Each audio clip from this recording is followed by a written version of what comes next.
देश के प्रधानमंत्री जो कि एकता की बात करते हैं और विपक्ष को साथ लेने की भी बात संसद में कहते हैं, परंतु जैसे ही संसद से बाहर चुनावी मोड में हमारे देश के प्रधानमंत्री आते हैं और विपक्ष को कोसना प्रारंभ कर देते हैं। आखिरकार देश की राजनीति में चल क्या रहा है?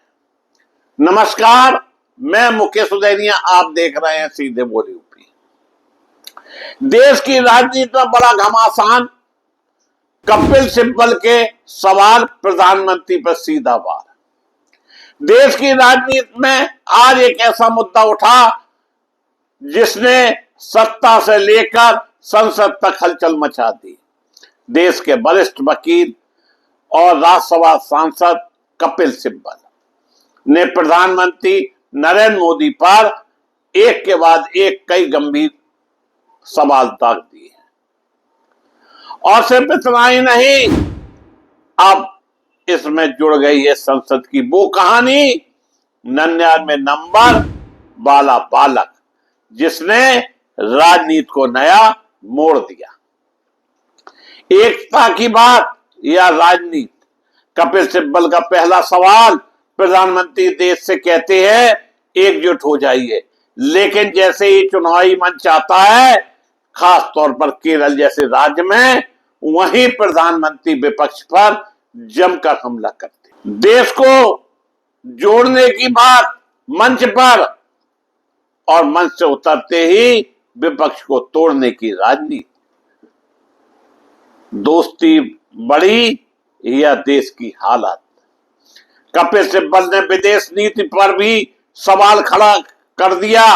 उन्होंने कहा प्रधानमंत्री के दो सबसे करीबी दोस्त यूनाइटेड स्टेट और इजराइल, लेकिन सवाल यह है कि अगर ये दोस्त इतने ताकतवर है तो भारत की आर्थिक स्थिति क्यों नहीं सुधर रही?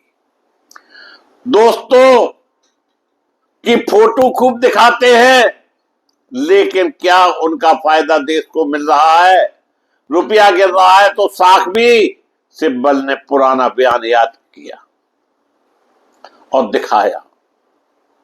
जब नरेंद्र मोदी विपक्ष में थे तो कहते थे रुपया गिरता है तो देश की साख गिरती है, लेकिन आज रुपया दबाव में है तो क्या अब देश की साख नहीं गिर रही? यह बयान बदल गया। चुनाव आयोग पर बड़ा आरोप।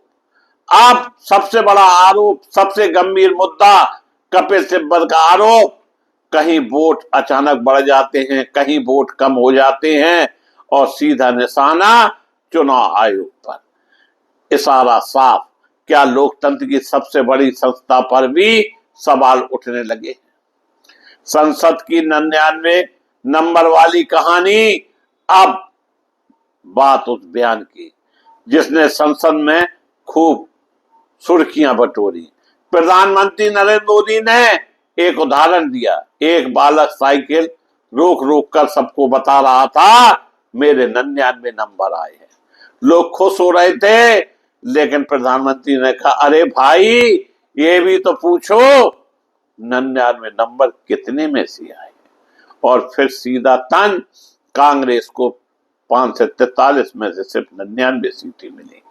अब दोस्तों यही बयान बना है सबसे बड़ा मुद्दा। कपिल सिब्बल और विपक्ष का पलटवार। प्रधानमंत्री दूसरों के 99 गिन रहे हैं, लेकिन अपने आंकड़े क्यों नहीं बताते? बड़ा सवाल उठाया गया। आप 4 से पार की बात कर रहे थे, लेकिन 2 से 40 के आसपास क्यों अटक गए और बैसाखी के भरोसे सरकार बना पाए? क्या ये भी 99 में से 100 जैसी कहानी नहीं? दूसरों को आईना दिखाने से पहले क्या खुद को आईना देखना चाहिए? असली लड़ाई नैरेटिव की है। अब यह सिर्फ लड़ाई सीट की नहीं, यह लड़ाई बन गई नैरेटिव की। कौन सच बोल रहा है, कौन आंकड़े का खेल खेल रहा है? एक तरफ सरकार, दूसरी तरफ विपक्ष, और बीच में देश की जनता। जनता क्या सोच रही है?